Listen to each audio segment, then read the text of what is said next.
You understand what I'm saying? Oh, yeah. Yeah. I don't want to comment on these things because I don't want to make personal enemies of people I don't know.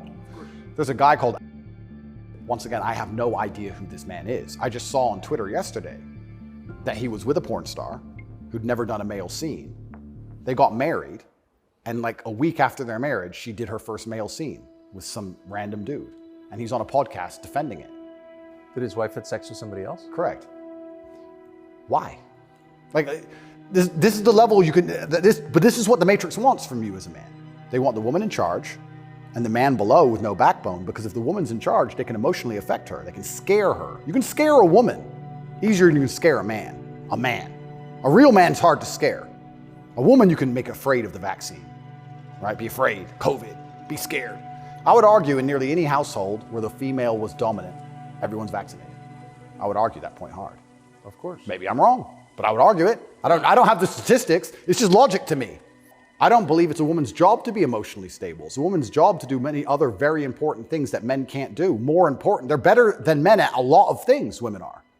But it's our job to be emotionally stable. Women are better than us at certain things. We're better at other things. And that's why as a team, we're so powerful. To sit and pretend we're all the same the whole way through, then why do we even need each other anymore? Well, I don't think we do. Exactly it. And this is why we have birth rates declining, porn, women who are running around sharing one man with no intention of having children, marriage is gone. Like, where do we think this is going to end? And what's interesting about Well, it ends with the training thing, right? Well, yeah, that's the ultimate. No, I'm serious though. If there's no, scrambling the idea of the gender binary, of sex differences, like that is kind of the end point, isn't it? Well, the end point is, yeah, men are the same as women, so it doesn't even matter. Right. I could be a woman today, I could be a man tomorrow. None of it matters anymore. I also think a large part of this transsexual movement, I think a large part of it is a deliberate attack on us and our senses, because they're trying to convince us to ignore our eyes. I do believe that is a bottom line. I think the bottom line of slavery are your own senses. Like, no matter what I'm told, that it's cold outside, I feel warm.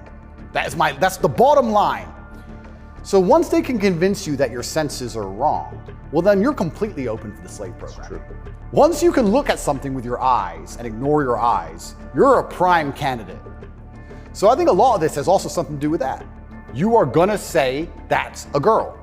That's what you are going to say, because you have to. And if you say it long enough, you'll think it. And if you won't, your children will, because we'll tell them. So eventually, you're gonna say it, and then it becomes true.